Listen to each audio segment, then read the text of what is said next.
Hi കൂട്ടുകാരെ, ഇന്ന് നമുക്ക് റാസൽ ഖൈമിലെ ഒരു പാർക്കിലോട്ട് പോകാം. ഇതിവിടുത്തെ വളരെ ഫേമസായ ഒരു പാർക്കാണ് കേട്ടോ. ഇതിൻ്റെ പേര് സാക്കർ പാർക്ക് എന്നാണ്. ആക്ച്വലി ഇവിടെ റാസൽ ഖൈമിലുള്ള ഏകദേശം എല്ലാ ആൾക്കാർക്കും അറിയാവുന്ന പാർക്കാണ്. എല്ലാവരും വന്ന് വിസിറ്റ് ചെയ്യുന്ന പാർക്കാണ്.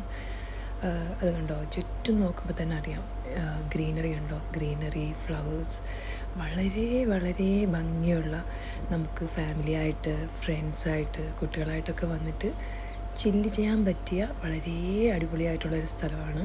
കുട്ടികൾക്ക് ആക്ച്വലി ഇവിടെ വരുന്നത് തന്നെ വളരെ ഇഷ്ടമാണ്.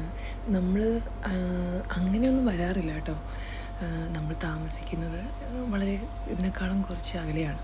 അപ്പോൾ കുട്ടികൾ നിർബന്ധിക്കുമ്പോൾ ഇടയ്ക്കൊക്കെ വന്നിട്ടേ ഉള്ളൂ. മാക്സിമം ഒരു 4 to 5 ടൈംസ് അത്രയേ വന്നിട്ടുള്ളൂ നമ്മളിവിടെ. ഇത് വളരെ സ്ഥലം കാണുമ്പോൾ തന്നെ അറിയാം, ഒത്തിരി ഉണ്ട്. ഇങ്ങനെ നീണ്ടു കിടക്കുന്ന ഒരു പ്രദേശമാണ്. നമുക്കിവിടെ വന്നാൽ ഒത്തിരി റൈഡ്സ് ഉണ്ട്, കുട്ടികൾക്ക് കളിക്കാൻ പറ്റിയ ഫ്രീ ആയിട്ടുള്ളതുണ്ട്. ഇവിടെ സ്ലൈഡ്സും സ്വിങ്സൊക്കെ ഉണ്ട്, നമുക്ക് ഫ്രീ ആയിട്ട് കളിക്കാൻ പറ്റിയ. പക്ഷേ ഇതിനൊക്കെ നമ്മൾ പേ ചെയ്തിട്ട് വേണം കളിക്കാൻ പറ്റുകയുള്ളൂ. ഇതൊരു ചെറിയ ട്രെയിനുണ്ട്, അതുപോലെ തന്നെ ഒത്തിരി റൈഡ്സൊക്കെ ഉണ്ട്. പക്ഷെ നമ്മൾ വളരെ കുറച്ച് റൈഡ്സിൽ മാത്രമേ കുട്ടികളെ കയറ്റിയുള്ളൂ. വേറെ ഒന്നും കൊണ്ടിട്ടല്ല, എനിക്ക് ഒന്നാമത് പേടിയാണ്.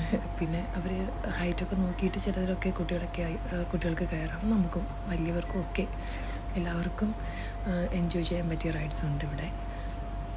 അപ്പോൾ വളരെ കുറച്ച് നമ്മൾ കയറിയിട്ടുള്ളൂ. പിന്നെ ഇവിടുത്തെ അറ്റ്മോസ്ഫിയർ എന്ന് പറയുന്നത് നമുക്ക് പറ്റിയതാണ്.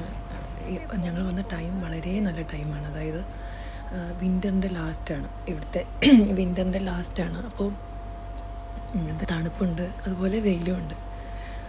ആ സമയത്താണ് എല്ലാവരും അങ്ങനെയാണ്, വിൻ്റർ ടൈമിലാണല്ലോ പുറത്തിറങ്ങുക കളിക്കാനും ഒക്കെ. അപ്പോൾ നമ്മളും ആ ഒരു ടൈമിലാണ് ഇങ്ങോട്ട് വന്നത്.